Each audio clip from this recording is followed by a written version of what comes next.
আমার আল্লাহ পাক ডাক দেয়া বলেন ফাকুলতু আস্তাগফিরু রাব্বাকুম ইন্নাহু কানা গাফফারা।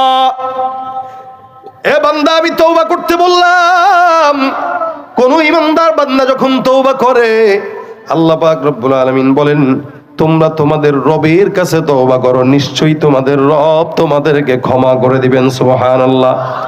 হাজার গুনাহ পয়গম্বর বলেন, কোন ঈমানদার বান্দা যদি একবার পড়ে আস্তাগফিরুল্লাহ রাব্বি মিন কুল্লি যামবিন ওয়া আতুবু ইলাই, আল্লাহর নবী ডাক দেয়া বলেন, একবার ইস্তেগফার করার কারণে বান্দার সমুদ্রের ফনা পরিমাণ যদি গুনাহ হয়, আমার আল্লাহ পাক রব্বুল আলামিন ওই বান্দার গুনাহ সব মাফ করে দিবেন। একবার যদি কেউ ইস্তেগফার করে, একবার, আমার আল্লাহ পাক ডাক দেয়া বলেন, ফাকুলতু আস্তাগফিরু রাব্বাকুম, বেশি বেশি তোমরা তোমাদের রবের ইস্তেগফার করো। বলেন আস্তাগফিরুল্লাহ, আরো জোরে আস্তাগফিরুল্লাহ। ফাকুলতু আস্তাগফিরু রাব্বাকুম, তোমরা তোমাদের রবের কাছে ইস্তেগফার করো। কোন না, আল্লাহ পাক রব্বুল আলামিনের কোন ঈমানদার বান্দা যখন ইস্তেগফার করে, আল্লাহ পাক রব্বুল আলামিন ওই বান্দাকে ইস্তেগফারের মরণ দান করে দেয়। সুবহানাল্লাহ।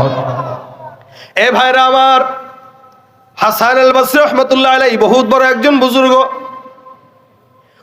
উনি একবার সুন্দর করে বসা মজলিসের মধ্যে উনার খাদেমরা বসা গল্প করতেছেন। খুব বুঝবেন, প্রতিমধ্যে একজন বান্দা তার ঘরের মধ্যে ঢুকলো। ঢুকে ডাক দিয়া বলতেছে, হুজুর, আমার গুনাহ হয়ে গেছে, এমন এমন গুনাহ করছি, আপনাকেও বলা যাবে না, কাউকেও বলা যাবে না, আমি আর আমার মাওলা জানি। এমন একটা আমল শিখায় দেন যে আমলের কারণে আসমানের মালিক আমারে ক্ষমা করে জান্নাত দান করে দিবেন। হাসান বসরি ডাক দেয়া বলে, যাও যাও, বাসায় যা সুন্দর করে বেশি বেশি পড়বা আস্তাগফিরুল্লাহ আস্তাগফিরুল্লাহ আস্তাগফিরুল্লাহ, এটা পড়বা বেশি বেশি। যাও, আমল দেয়া দিল, গুনাহ মাফের জন্য আমল কি দিল বলেন তো? আস্তাগফিরুল্লাহ। আবার আরেকজন আসছে, এসে ডাক দেয়া বলে, হুজুর, আসমান থেকে বৃষ্টি হয় না, আমাদের এলাকায় দুর্ভিক্ষ হয়ে গেছে, এমন কোন আমল শিখায় দেন যে আমলের কারণে আল্লাহ পাক আসমান থেকে বৃষ্টি দিবে। হাসান আল বসরি ডাক দেয়া বলে, যাও, বেশি বেশি ইস্তেগফারের আমল করো, আসমান থেকে বৃষ্টি আসবে। প্রথম জন যে গুনাহ মাফের জন্য আসলো, তাকেও বললো ইস্তেগফার পড়ার জন্য। দ্বিতীয় যে বৃষ্টি হওয়ার জন্য আসলো, তাকেও বললো কি? ইস্তেগফার।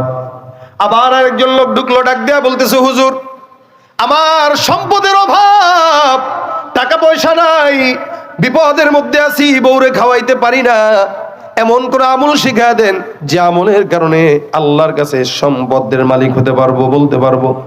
হাসান বসরি ডাক দেয়া বলে, যাও যাও, বেশি বেশি ঘরের মধ্যে ইস্তেগফারের আমল চালু করে দাও, তুমিও পড়বা, তোমার বিবিকেও বলবা। তিনজন তিন ঝামেলা নিয়ে আসলো, তিনজনকেই বললো ইস্তেগফার পড়ার জন্য। 4 নাম্বার আরেকজন বান্দা আসলো, ডাক দিয়া বলতেছে, হুজুর, সন্তান নাই, এমন একটা আমল শিখায় দেন যেন আল্লাহ পাক রব্বুল আলামিন সে আমলের বরকতে সন্তান দান করে। আমাদের দেশে তো সন্তান যদি কারো না হয়, সোজা চলে যায় খাজা আর মাজারের মধ্যে, ঠিক কিনা জোরে কন?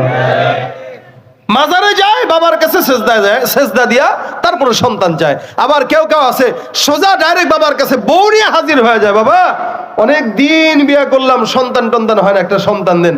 বাবাও সেই কোয়ালিটির, আস্তে করে হাইসা হাইসা কয়, আরে পাইছি ব্যাকল একটা, ও ঠিক আছে, সন্তান হবে। বিবিরে আমাদের এই খানকায় 1 মাসের এতেকাফে রেখে যাও, খাজার দরবারে আর বাবার মাজারে যদি বিবিকে এতেকাফে রাখা হয়, আর পরে যদি সেই সন্তান হয়, বুঝতে হবে ওই সন্তান আপনার না, আপনার বাবার, ঠিক কিনা ধরে কন? এই খাজার দরবারে বাবার কাছে যা সেজদা দেওয়া যাবে? সন্তান চাওয়া যাবে? এই যদি কেউ চায়, ঈমান থাকবে কি? কথা কয় না, থাকবে?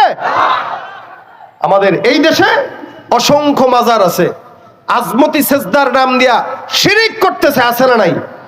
অসংখ্য জায়গা আছে। আমরা মাজারের বিরোধিতা করি না, আমরা বলি এটা, তোমরা মাজারে যাও, সমস্যা নাই। তোমরা যদি মাজারে তোমার বাবার কবর জিয়ারত করতে যাও, সেটা ভিন্ন হিসাব। কিন্তু বাবাকে আসমানে উঠায়া আল্লাহর কাছে নামায়া বাবার দরবারে যে সেজদা করা, সন্তান চাওয়া, সম্পদ চাওয়া, ধন সম্পদ চাওয়া কোন ইমানদারের কাজ হতে পারে না। এটা কাফের আর মুশরিকদের কাজ হতে পারে, ঠিক কিনা জোরে কর? পীরগিরি আর মাজার পূজা চলছে দেশটা জুড়িয়া, শিরকি আর ভণ্ডামিতে দেশটা গেছে ভরিয়া। পীরগিরি আর মাজার পূজা চলছে দেশটা জুড়িয়া, শিরকি আর ভণ্ডামিতে দেশটা গেছে ভরিয়া। গাজার কলকিটান মারিয়া, গাজার কলকিটান মারিয়া দেখায় খাজার শান। ওরা শিক্ষিত শয়তান, ওরা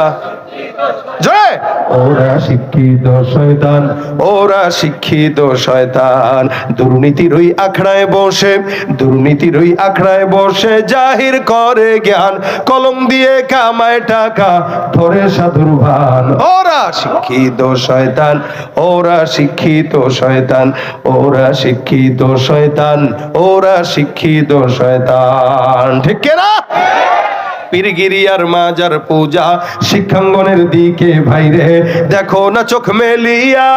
ছাত্ররা সব বই ছাড়িয়া থাকে শুধু প্রেম লইয়া। শিক্ষাঙ্গনের দিকে বাইরে দেখো না চোখ মেলিয়া। ছাত্ররা সব বই ছাড়িয়া থাকে শুধু প্রেম লইয়া। অস্ত্র সে তো সঙ্গের সাথী, অস্ত্র সে তো সঙ্গের সাথী হইতে মাস্তান। ওরা শিক্ষিত শয়তান, ওরা শিক্ষিত শয়তান, ওরা শিক্ষিত শয়তান, ওরা। যেখানে যাই ভেজালেতে ভরে গেছে দেশটায়, ব্যবসায়ীরাও রাতারাতি কালো টাকায় হাত রাঙায়। ডিমের হালি কত এখন? হ্যাঁ, তাহলে দেখেন মুরগি যদি জানতো যে যেটা ফ্রি পারি এটা নিয়ে এত রাজনীতি, ও তো দুঃখে কষ্টে পাড়া বন্ধ করে দিত। কৃষক শ্রমিক কষ্ট করে আর আমার দেশের ধান্দাবাজদের মুখে হাসি ওঠে। মনে রাখবেন, এক স্বৈরাচারী বিদায় হইলেও এখনো স্বৈরাচারী শেষ হয় নাই। এক স্বৈরাচারী কি বিদায় করতে পেরেছে বাংলার জনগণ? এখনো যদি কেউ আবার স্বৈরাচারিতার ভূমিকায় নিজেদেরকে পদার্পণ করতে চায়, মনে রাখতে হবে স্বৈরাচারীর 15-16 বছরের সরকারকে যেই বাংলার জনগণ 40 মিনিটের আলটিমেটাম দিয়ে দেশ থেকে পালাতে বাধ্য করেছে, নতুন করে স্বৈরাচার যদি আবার এদেশে আসতে চায় 20 মিনিটের মাথায় তাদেরকে দেশ ত্যাগ করে বাধ্য করবে। ঠিক কিনা জনগণ?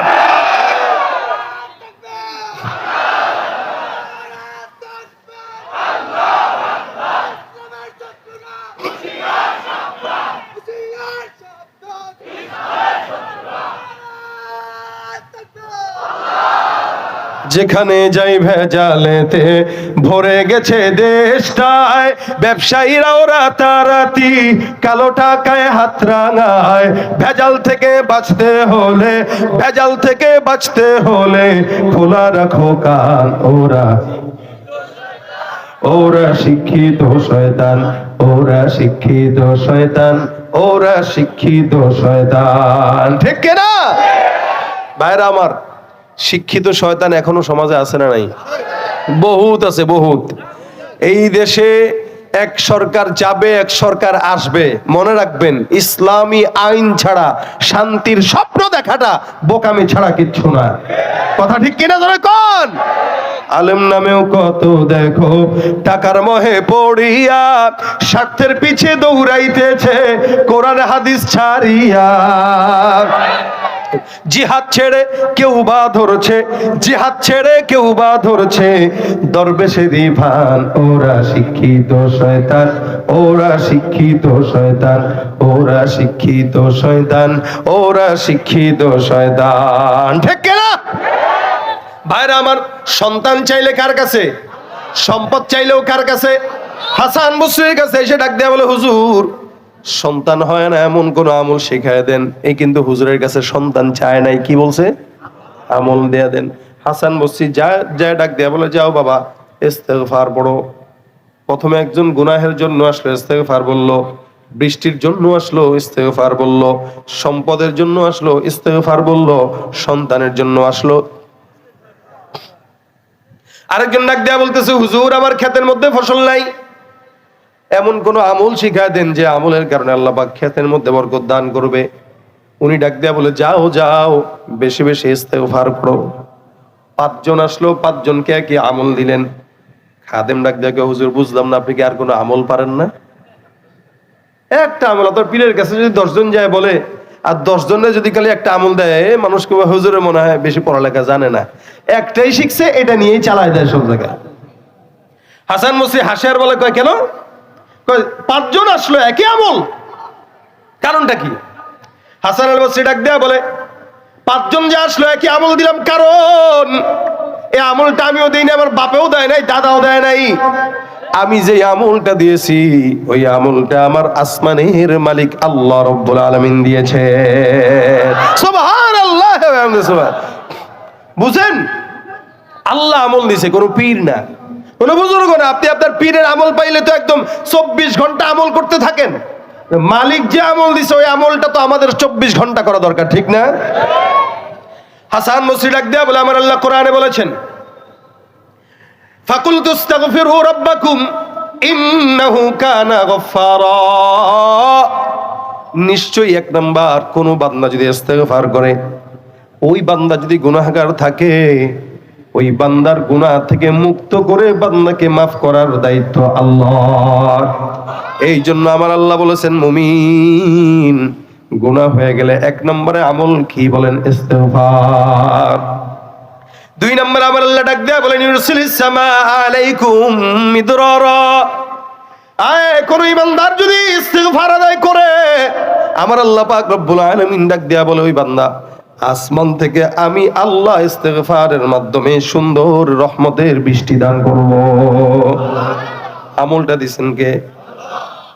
3 নম্বরে, কোন ইমানদার বান্দা এমন যদি থাকে, যেই বান্দাটার সম্পদ নাই, রিজিকের অভাব, দোকানে বরকত নাই, বেচা কিনা নাই, বাজারের দোকান আছে, আল্লাহ পাক রব্বুল আলামিন বলে, কেউ যদি ইস্তেগফার আমল করে, ওয়ায়ুমদিদকুম বিআমওয়াল, ওই বান্দার রিজিকের ওসাত আমি আল্লাহ কুদরতি ভাবে দান করে দিব। সুবহানাল্লাহ। আবার কোন বান্দা সন্তান যার নাই, বিয়ে হয়ে গেছে, বউরে খালি দোষ দেয়। আমাদের দেশে সন্তান না হলে খালি বউর দোষ, বেটার দোষ থাকলেও বেটা কয় না, খালি বউর দোষ। আমার আল্লাহ পাক ডাক দেয়া বলেন, ইস্তেগফার করো। কোন বান্দা যদি সন্তান না হয়, আমি আল্লাহ কুদরতি ভাবে বান্দাকে সন্তানের ব্যবস্থা করে দিব। বান্দার ফসল যদি বরকত না হয়, খেতে যদি ফসল না হয়, ইস্তেগফার করো। يمددكم بأموال وبنين ويجعل لكم جنات ويجعل لكم أنهارا। ওর যা নিয়ামত দরকার সব নিয়ামত আমি দিব। আমল কয়টা? কি ভাইরা আমার খুব বুঝবেন। এই কারণে হাদিস শরীফে পয়গম্বর বলেন, আমি নিজেও প্রতিদিন 100 বার ইস্তেগফার করতাম। সুবহানাল্লাহ। রাসূল কয়বার পড়তেন? 100 বার। তাহলে আমাদের তো 1 কোটি বার পড়া দরকার। আমরা গুনাহ করতেছি, গীবত করতেছি, শিকায়াত করতেছি, এখানে গীবত, ওখানে গীবত, ওই হুজুরের কি দোষ, ওই হুজুরের কি দোষ। ভাই কি ফায়দা? ফায়দা কি বলেন? আপনি গীবতের কারণে নিজের নেকিগুলা হারাইতেছেন, আরেকজনের গুনাহগুলা নিজের কাঁধে নিতেছেন। কি ঠিক না? মনে করেন আমি সাঈদ, আমি থাকি ঢাকায়, আপনি থাকেন পাবনা, আপনি এখানে বসে বসে আমার নামে না জেনে গীবত একটা করলেন। আপনাকে যদি বলা হয়, ভাই সাঈদ আহমদকে যদি আল্লাহ পাক জান্নাত দেয়, তুমি মানবা? কেমনে জান্নাত পায়? এত জাহান্নামী। ধরলেন আপনি চান আমি জাহান্নামে যাই, কিন্তু আপনি জায়গায় জায়গায় বসে বসে আমারে গীবত করে গোপনে গোপনে আমার জান্নাতের রাস্তা খুলে দিচ্ছেন, আপনি নিজেও জানেন না কেন? গীবতের মাধ্যমে। কি ঠিক না? কথা বলেন ঠিক কি না? এজন্য আমি বলি, গীবত যদি করতে হয় মায়ের নামে করেন, বাপের নামে করেন। কেন জানেন? কারণ আপনার মা বাবার জন্মদাতা হিসেবে আপনি যখন মা বাবার গীবত করবেন, আপনার গুনাহগুলো, মা বাবার গুনাহগুলো আপনার কাছে আসবে, আপনার নেকিগুলো মা বাবার কাছে যাবে। ঘরের নেকি ঘরেই থাকলো, মা বাবা জান্নাতে গেল। কি ঠিক না? আপনি অন্তত আপনার মা বাবাকে জান্নাতে দেন না, কিন্তু মা বাবার নামে গীবত করলো, ফাটালো একদম।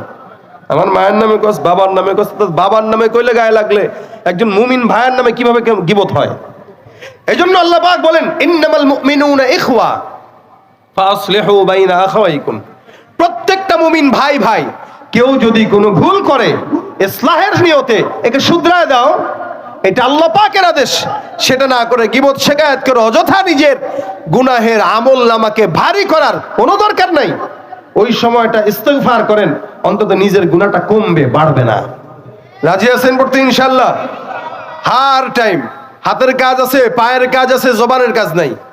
আমি এত দূর থেকে আপনাদের এখানে আসলাম, এসে এই ভাঙা গলায় অসুস্থ শরীর নিয়ে 2-4টা কথা বললাম। এই কথা বলার পরে এখান থেকে উঠলেন, বাসায় গেলেন, কোনো কিছু যদি পকেটে নিয়ে না যেতে পারলেন তা ফায়দাটা কি? আচ্ছা বলেন তো, আপনারা মাদ্রাসায় টাকা দিচ্ছেন না? নিজের পকেটের টাকা খরচ করে আসছেন তো নাকি? কেউ কি টাকা দিবে? দিবে না। আসার পরে আবার কমিটিরা টাকা আপনাদের পকেটে রেখেও দিচ্ছে, আবার বাসায় যাবেন নিজের পকেটের টাকা দিয়া। পকেট তো কিছু খালি হয়েছে নাকি? মনে করেন 1000 টাকা নিয়ে আসলে এখন আর হয়তো 100 টাকা আছে, বা 5000 টাকা নিয়ে আসছেন এখন হয়তো 1000 টাকা আছে, তা খালি হইলো। বাকি টাকা যে আপনি এখানে রেখে গেলেন ওইটা তো ভরে নিয়ে যাওয়া লাগবে। তো বললেন কি, টাকাটা দেওয়ার মাধ্যমে সওয়াবও কামাইলেন, আর এখান থেকে একটা আমল নিয়ে গেলেন, অন্তত পকেটটা ভারী হয়ে তারপরে গেল। কথা বুঝেন নাই মনে হয়? ঠিক আছে তো ইনশাল্লাহ? হাতের কাজ আছে, পায়ের কাজ আছে, জবানের কোনো কাজ থাকে না। জবানের কাজ একটা উঠাবো, ইস্তেগফার। কি বলেন? এটা আল্লাহ পাক যেন আগে আমাকে তৌফিক দান করে, এরপরে যেন আপনাদেরকে দান করে। এমনি বসে আছেন, আস্তাগফিরুল্লাহ আস্তাগফিরুল্লাহ আস্তাগফিরুল্লাহ। বিবিরে বলবেন তুমি ইস্তেগফার করো, রান্না করার সময় ইস্তেগফার, তরকারি করার সময় ইস্তেগফার, ডাল রান্নার সময় ইস্তেগফার, উঠান ঝাড়ু দেওয়ার সময় ইস্তেগফার, গরুর থেকে দুধ দোয়াইতেছে ইস্তেগফার, ছাগল চড়াইতেছে ইস্তেগফার। অর্থাৎ যেই কাজেই ইস্তেগফার করবেন, কোন বান্দা যদি প্রত্যেকটা প্রতিনিয়ত বান্দা ইস্তেগফারের আমল করে, আমার আল্লাহ ওই বান্দাকে মুস্তাজাবুদ দাওয়া বানায় দেয়। সুবহানাল্লাহ। মুস্তাজাবুদ দাওয়া মানে আল্লাহ পাক যেই দোয়াই করবেন আল্লাহ পাক সেটা কবুল করবে, এটা মুস্তাজাবুদ দাওয়া। কেউ যদি ইস্তেগফার আমল বেশি বেশি করে আল্লাহ পাক তাকে মুস্তাজাবুদ দাওয়া বানায় দেয়। ভাই, মাহফিল অনেক শুনেন আপনারা, প্রতিনিয়তই প্রোগ্রাম শুনেন, আমরা করতে করতে ক্লান্ত, আর কত করা যায়। কিন্তু কথা হলো এটা, আমাদের মাকসাদ এত দূর থেকে আসলাম, আপনাদের থেকে কিছু কথা শুনবো, এখান থেকে আবার চলে যাব। যাওয়ার পরে আমি বাসায় শুয়ে শুয়ে যেন আপনাদের কিছু আমলের সওয়াবের ভাগিদার যেন আমি হইতে পারি, এটাই আমাদের মাকসাদ। এটা আমাদের বুজুর্গানে দিনরা করে গেছেন। যে কোনো জায়গায় গিয়েছেন তো ছোট্ট একটা কাজ দিয়ে আসছেন। আমরা আমাদের বুজুর্গদের জিনিস নকল করে আপনাদের কাছে বলি, নিজের থেকে বানায় বলার যোগ্যতা আমাদের নাই, বলিও না, বলতে পারিও না। আমরা আমাদের আকাবির বুজুর্গানের দিনদের থেকে যেটা শিখছি ওটা আপনাদেরকে বলি। সেই ধারাবাহিকতা আমি আপনাদেরকে এই কথাটা বললাম। আজকের মাহফিল থেকে খালি হাতে না যে বাসা পর্যন্ত যাবেন একটা কাজ নিয়ে, সেটা কি? ইনশাআল্লাহ বলেন। এই যে নিয়ত করছেন, আমার বিশ্বাস আল্লাহ রাসূল সাল্লাল্লাহু আলাইহি ওয়াসাল্লামের হাদিস অনুযায়ী আমলনামায় সওয়াব লেখা হয়ে গেছে।